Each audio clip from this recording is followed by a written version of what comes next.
Hello, everybody. It's great to be here one more time today. My name is Gary Fowler, and I'm the CEO, president, and founder of GSD Get You Done Venture Studios, a premier AI and quantum venture studio located in the heart of Silicon Valley.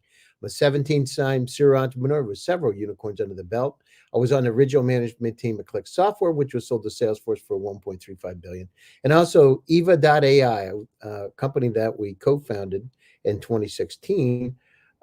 And that company was one of the first generative AI companies. We believe at GSD that intellectual capacity is evenly spread around the world, but opportunities are not. And as always, our slogan is get shit done, GSD. So with that, I'd like to introduce my incredible guest.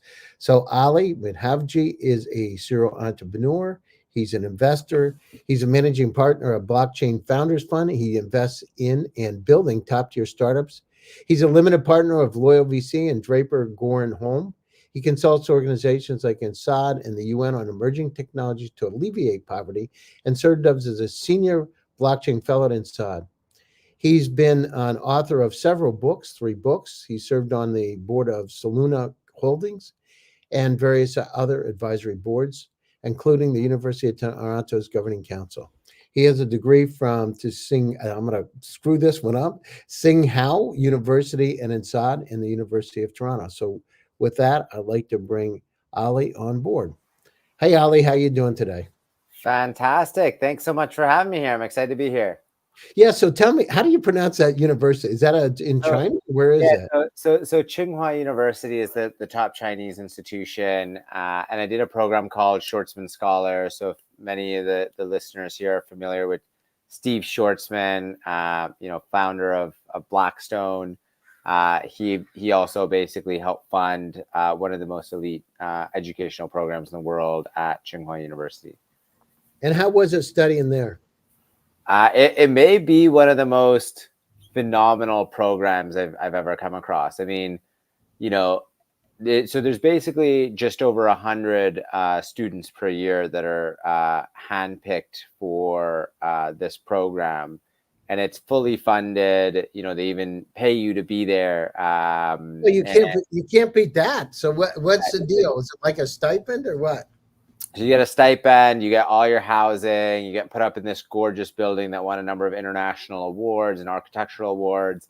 And the most phenomenal part about it, I think what makes the program, more unique than maybe anything I've seen, is the connections from the program that they bring on campus on a daily basis, weekly basis is unparalleled, right? So every day, every other day, there's a president or prime minister from a country. There's a Fortune 500 senior exec that's just hanging out. That's just there. You can spend time with them. Some of them will even stay for, a number of days or a week. So then, you're just, at breakfast with a Nobel laureate, and you can get to. Now, who's the most interesting person you met over there? I mean, there's all sorts of interesting ones. I mean, Michael Dell I had dinner with and, had a really, really great conversation and learned a lot from. And I think that type of thing is really, really impressive. There's all sorts of leaders of different countries that'll be there. So if that's sort of, your take and what you're interested in, I think there's sort of that angle. There's a lot of really great corporate leaders that are coming through as well. Of course, I did the program. It was a different time in the world. I think relations with China have changed over that period. I think access and how the world operates has changed. So, I think it even makes the program more valuable in reality because, we've sort of entered into an era where I think there's more global instability and, understanding different cultures and how to operate sort of more effectively on those different cultures, becomes even more valuable when there's this sort of instability.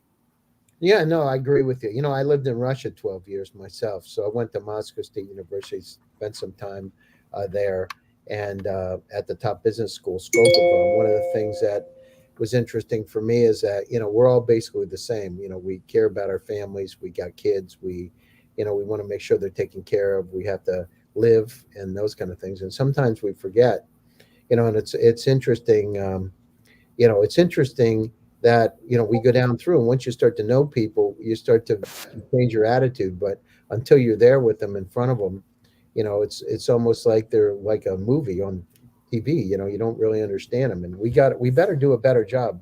That was just I spoke at the United Nations twice, and one of my speeches was technology is a tool for peace. And our beautiful planet sure needs a lot of help.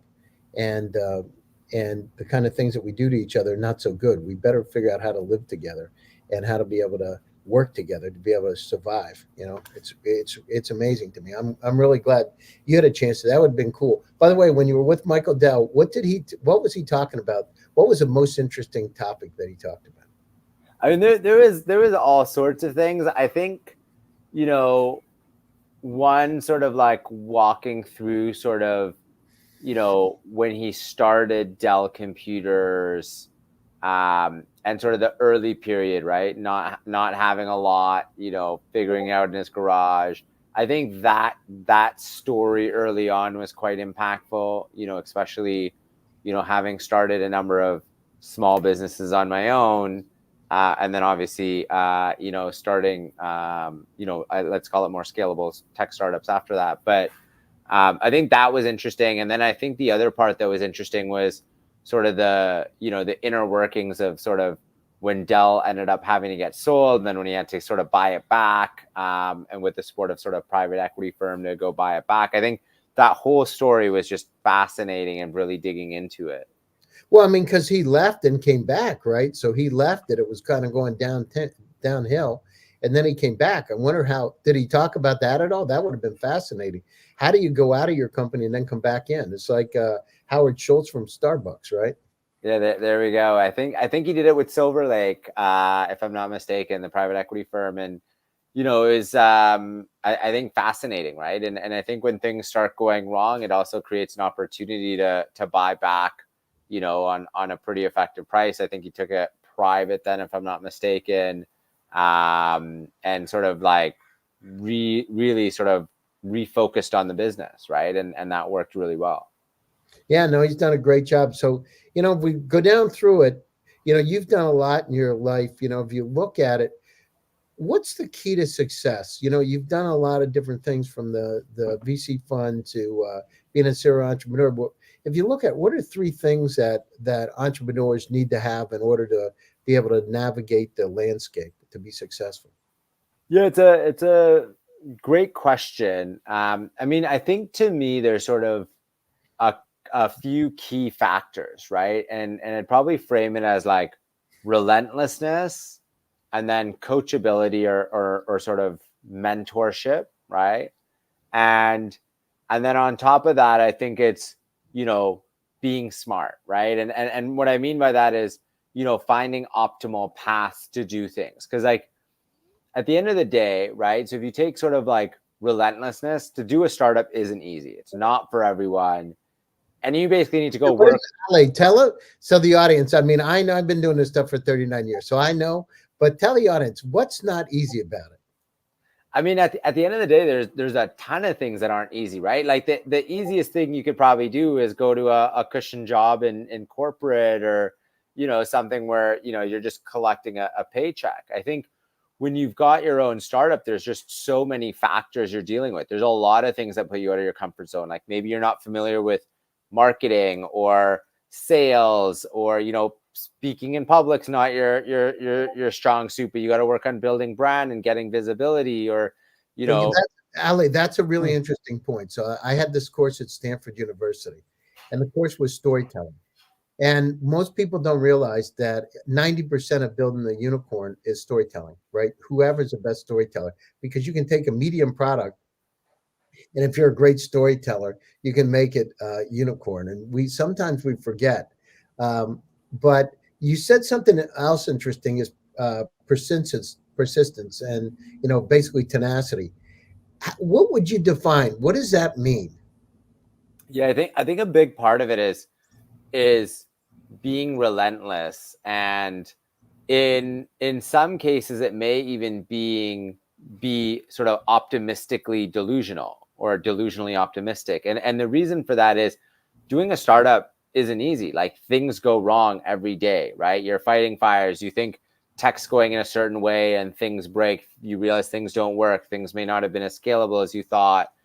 There can be all sorts of other issues. You've got, raising issues and you don't have enough capital. You need to think about firing your friends that are on that company that built it with you, or you got to think about how do you get them to continue working in this business for no salary and tell them, hey, they've got to go home and tell their wives or their significant others, like, hey, we got to just hunker down and get this done over the next 6 months to be able to go raise money. Like, there's all of these different challenges that make a startup so difficult, right?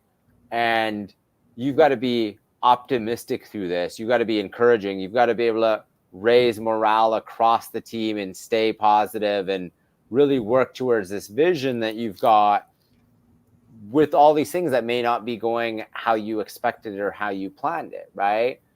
And that isn't easy, right? And there's a ton of other factors that come into that. But, that means you've got to be relentless. And you've got to go 110%. Like, when you're running your own company, your own startup, you're thinking about it when you wake up, you're thinking about it all the way till you go to sleep, and you're probably thinking about it in your dreams, right?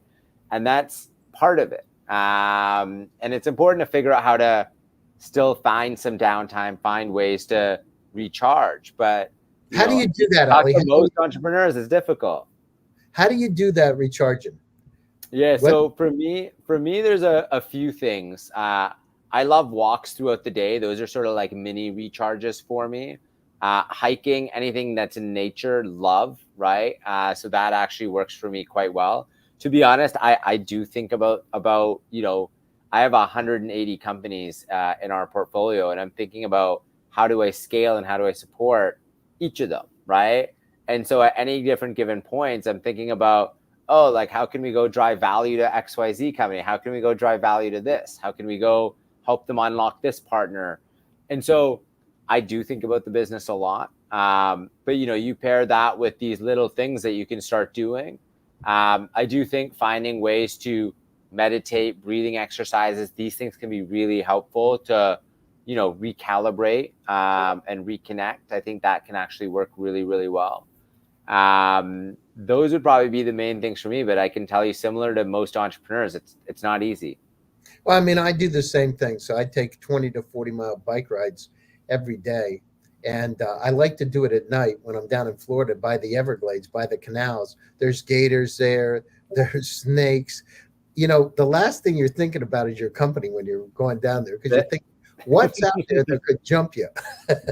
There you go. And let me tell you, you don't want to go slow when you're thinking about those kind of things, because if you go slow, nothing good happens. I remember, this is a real story, right? So I'm riding my bike one night, and I go down, and I didn't have a really bright light, like a 50 lumen light in front of my on my bike.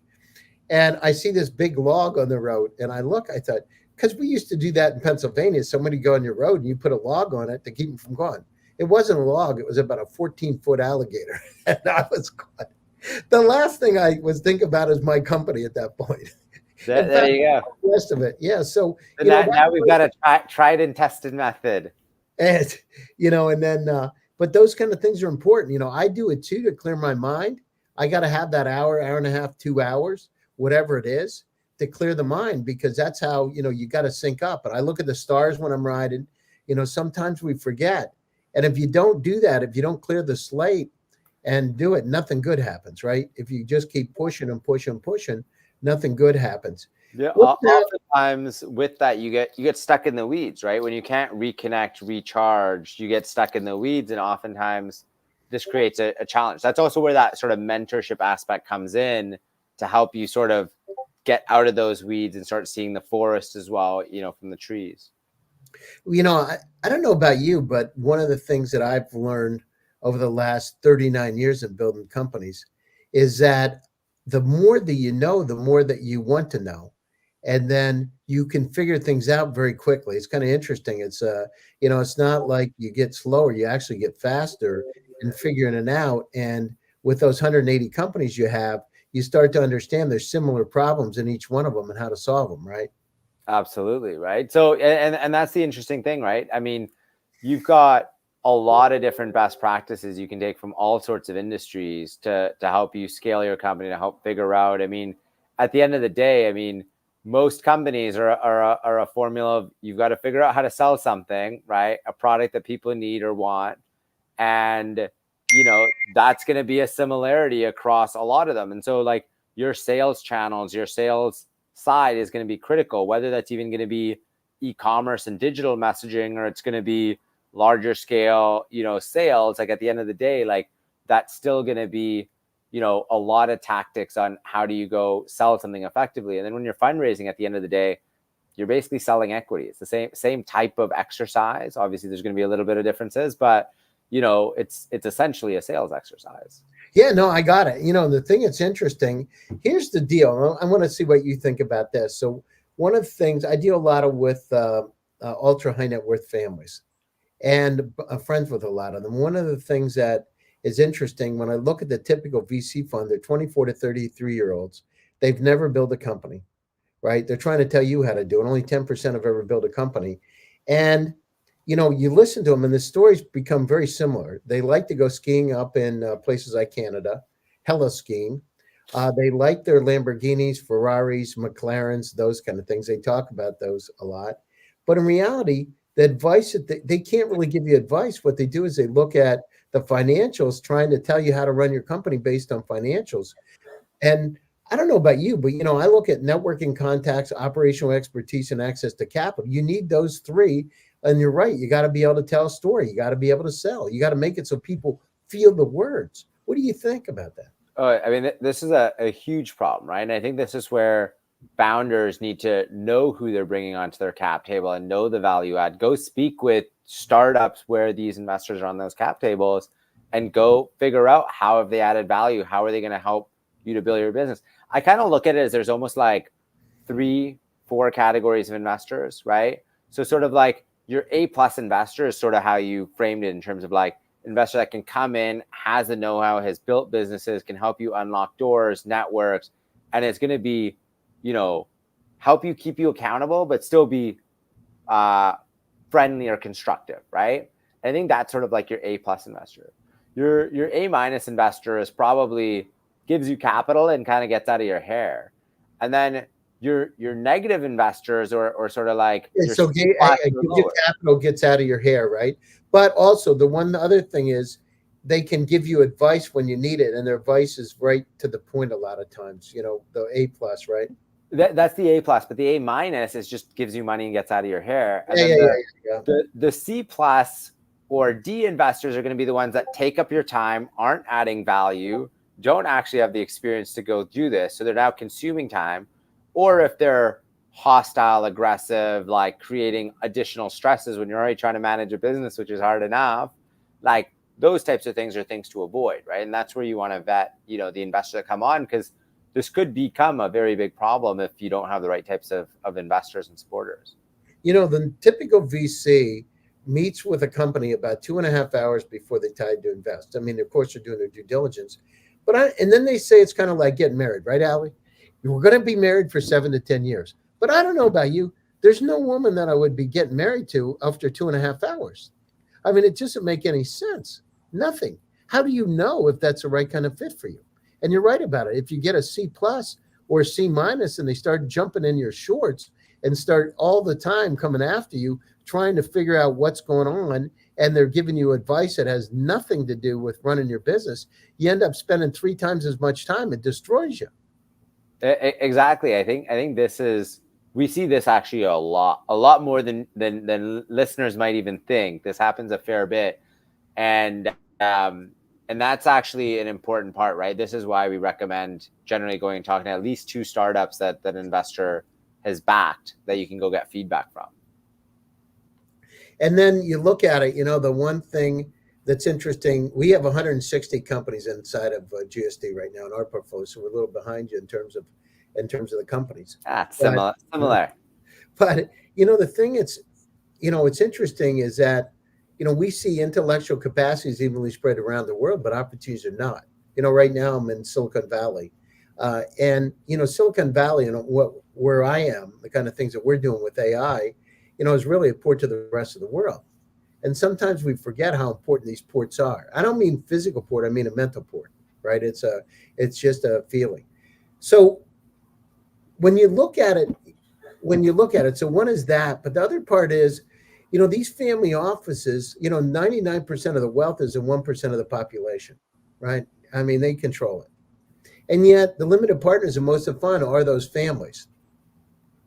I don't know about you, but the families that I'm talking to that are friends and we have relationships with really want to start being involved, more actively involved in investing. I mean, they literally want to see how they can help. And then talk about contacts. They have some of the best contacts I've ever seen in my life, right? You're a person worth $80 billion. Imagine who you know. What have you seen?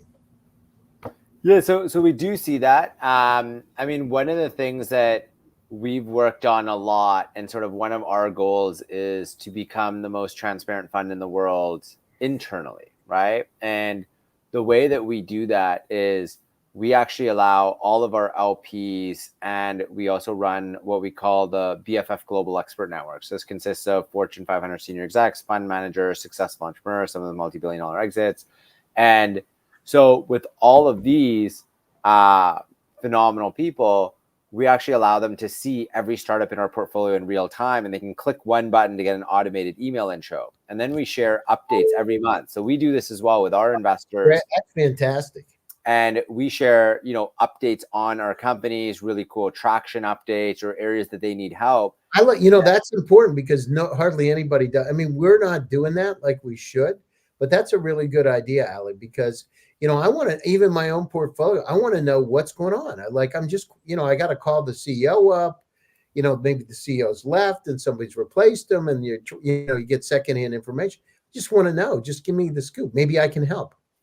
Exactly. And I think that's a problem that we also see from startups. Startups don't oftentimes know how to get value from their investors. And so we actually work with our founders on this as well, right? Because if you're a founder and you've got 10 investors, 15 investors, 20 investors, it gets very difficult to now call every single investor every month, right? Like you're doing then 20 calls a month with your 20 investors for an hour, half an hour each. That's a lot of time where you could be working on the business.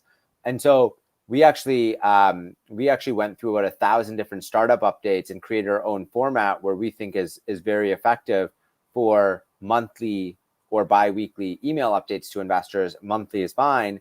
And a big section in that is help needed. Like, what do you actually need help with? Because a lot of your investors, right, including us, are going to be able to open up a lot of doors and stuff that might take a founder 10 hours, 15 hours, 20 hours. Say they need contacts on certain things that could unlock and make this into a 1-hour solution instead of a 30-hour solution. We can just go make that intro.